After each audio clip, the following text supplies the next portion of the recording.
Bilis talaga ang bilis ng pangyayari. Seriously, I think the last time talaga nagkasama-sama kami was 2015. March, no? Of 2015. Yeah, bro. Medyo matagal na po. So 10 years. Yes. So, there was a plan actually noong 2019 na mag-hold kami ng something like this, ng concert. I actually messaged everybody na sabi ko, guys, okay ba kayo na mag-ano? Kasi parang, tara, miss ko na sila makasamang tumugtog. So, nag-game naman sila. Kaso nag-pandemic. Di ba? Nag-pandemic yun eh. So, talaga, meron na kami nun. Meron na kaming, nakausap ko na yung may venue na kami kinakausap, meron na kaming kausap na production, na stage designer, everything. Kaso biglang nag-pandemic. Kung natuloy yun, this was supposed to be Fire Nice's first show.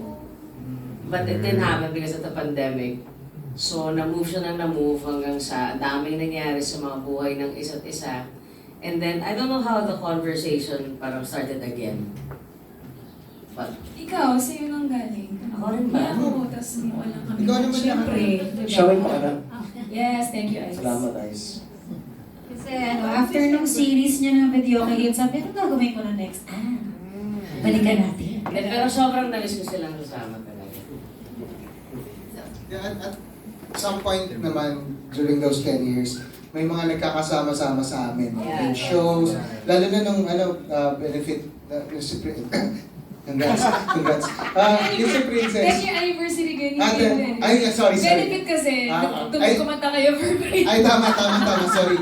Basta yung mga ganong klase ba, na may mga tugtog kami, tapos bibisitin. Kasi hindi naman siguro secret na bukod sa magkakatrabaho, we're very, very good friends. So, whenever we have something, teatro, nung nagteatro si Ice, andyan tong mga to, nanood. So, hindi talaga maiwasan na pagka, magkita-kita, sabi ko, kailan tayo mag-show ulit? Because we're so used to playing with each other, singing with each other. As you can see kanina, wala namang talagang pinagplanuhan dun sa mga but everyone was singing along while someone was singing in front. So, ayun, ikaw naman? Di mo naman sila ko titaro eh. Ganun din ba yung magiging setup of the concert? Kasi we love for Valentine. It's for, kasi kahit Valentine's Day naman, there's a universal love tayo tinatawag eh, di ba? There's romantic love. Of course, we have that covered already. But there are other kinds of love that we want to celebrate then during this show. And kaya nga, ang sarap din na magkakasama kaming 7 kasi we're celebrating our friendship as well. That has, withstood the test of time. What? Hindi, tagal na rin naman talaga. So, ang sarap lang na, alam mo, we're singing about love, we're singing about friendship, we're singing about all these amazing things. And there's nothing, alam mo, nothing feels better than singing it with your friends. Na nasa tono. Nasa tono. Grabe yung pagtulak mo, Joris. Sorry, Mahulog ako. Gusto ko lang sanang i-add to your question. Yes, it's going to be like that. Kasi, yun nga, we're so used to playing off each other's mga, yung sasagot-sagot, So it's gonna be like that. But of course, it's gonna be more organized, more prepared. Kasi talagang, we're really trying to make a really good show. So yung alam na namin gawin, which is to complement each other, i-harness na lang namin ng preparation. And we have so many nice surprises for you guys. Yung mga kakarating lang ng mga study, ng mga arrangement, it's so nice. So Maghuhubad si Giyas. Yan. Gusto yung dad bod? Then, ako add ko lang din, parang, kasi nag-gets ko yung parang, yung tanungan ni ma'am na, ano ba siya, like Valentine's, ganito. Parang treat siya for everyone eh. Basta, ang dito is, kumbaga, love is the answer dito sa show na to eh. Yung music, yung camaraderie namin, di ba? Pero, we'll make sure na lahat ng kakantahin namin dito, sa concert na to, i-interpret namin or i-deliver namin ng kung ano talaga yung kahulugan sa bawat pag-ibig na nandun sa mga kanta na yun. So, ayun lang. Good answer. Thank you. But it's actually also a treat for me because I'll be able to perform with these guys again. No! Well put. Well said, Julius. Thank you.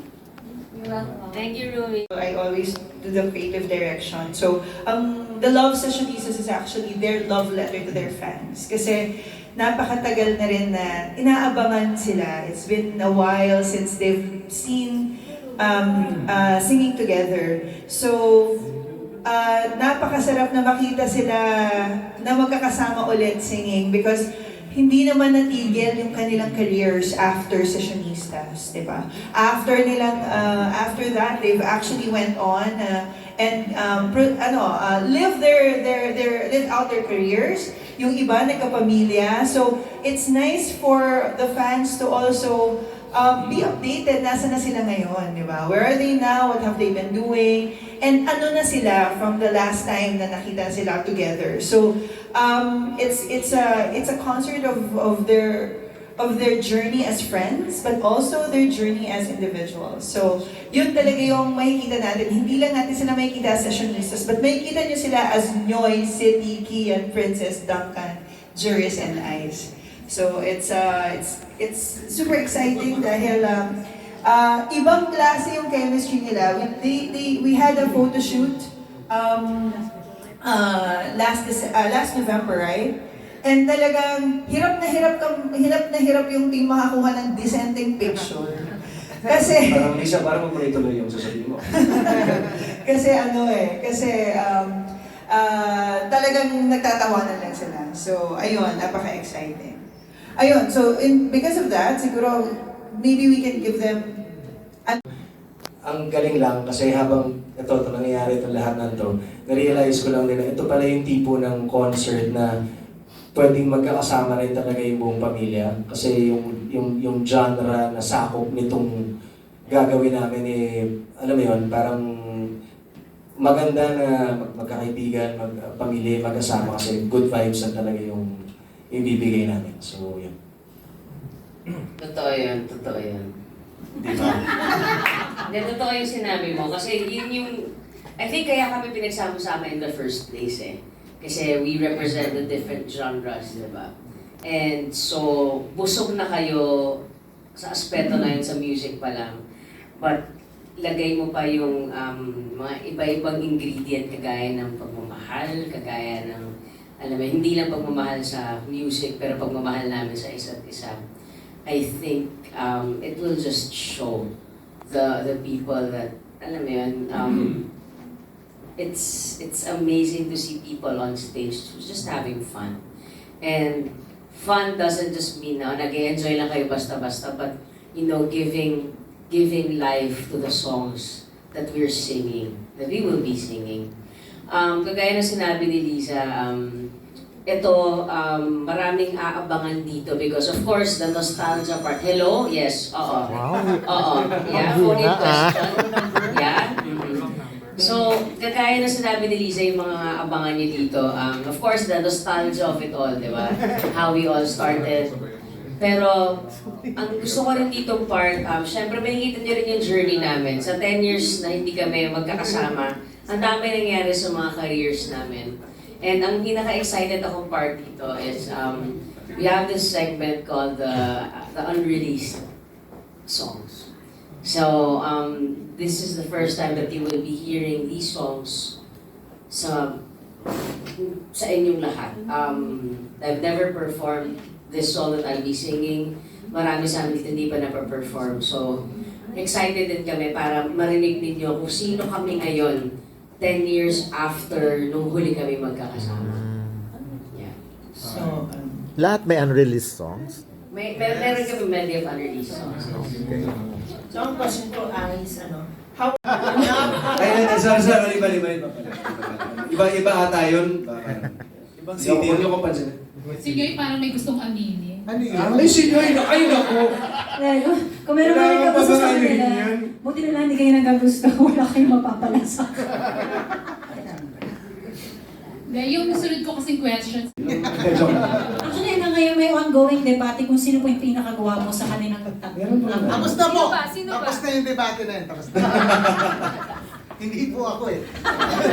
I think with any group naman, no, syempre we're all creatives. We have different ways of doing things. Laging merong may pagtatalunan, di ba? Normal yun. In any workplace, normal yun.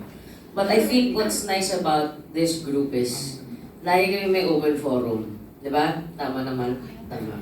Pinag-uusapan talaga namin yung mga things na nagbabother sa amin. If merong ganito, we make sure na, kumbaga, sinusupil namin yung isa't isa.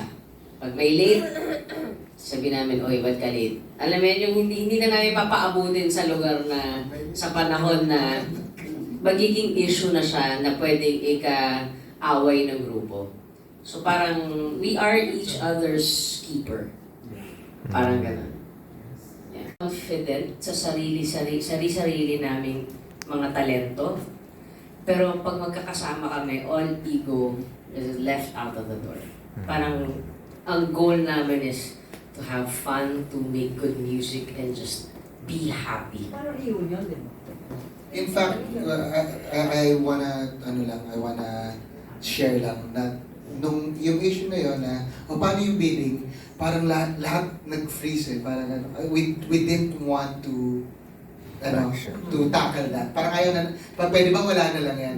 Unfortunately, syempre as professional artists, kailangan ma-discuss. Pero kung makikita nyo lang yung unang natanong natin, paano billing? Lahat tahimik. Kasi ayaw namin siya i-tackle. So, sino nag-break ng ice? Si Ice. Inisip na namin, iba-ibang pangalan na lang ilagay eh. Break the ice. Pero yeah, so nakakatuwa lang na it didn't matter. Alam mo yan. When normally, di ba, magmamatter yun. So, sino pa yung nag-decide? Si Ice na lang yung nasa biling. Ice. Nakita ko kanina parang walang may end. Oo, wala nang ganun. Kung ito nga si Juris nakakatawa, kahit sino na lang bahala na. Parang aburidong na siya pinag-uusapan namin yung film. Yung managers nila, di ba, nag-react or wala bang tinanong mo ba? Alin to? Niya. May Hindi. something special. Siguro kasi parang, Oo, no. parang meron kaming GC. So sa GC namin, nandun kami, artists, nandun yung mga managers nila. Siguro ang maganda lang sa amin is parang the relationship sa amin is sobrang solid. So parang we inform, kumbaga, mag-uusapan namin as a group, that they will inform their managers. Parang ganon. Ano iba? Kasi dati manager. Oo, parang siyang ganon eh. So parang siya nandun pa rin out of respect sa management. Pero parang sa usapan namin, parang, o game ba tayo dito? Sa Ice, feeling ko parang gets na rin nung mga agencies namin na, o kung sino man yung kasama namin sa mga karera namin ngayon na, ito yung project na gusto talaga namin gawin at gagawin namin to nang hindi siya yung may bahid ng, dapat si ganito, hindi siya ganun pa. Sabi nga ni Ice, walang ego na involved eh. Gusto ko rin actually magpasalamat sa Fire and Ice dahil ang sigurado ko kung wala sila, kung hindi like sila Ice, sila Lisa and the whole team, hindi mangyayari to eh. Alam mo yun? And yung handling nila, the whole marketing aspect dun sa ako masaya ako na sila Ice at si Lisa yung yung producer nitong project. And I assure you, Kian, pag Fire and Ice maganda. Kasi wala silang... Ay, naku, napaka. But yung design pa lang, ang bongga-bongga na, mga LED, may pasabog na LED, ganyan. Parang, oh my God, I'm so happy. Ganun sila. And they're very, very supportive. Yeah. At least klaro. Thank you.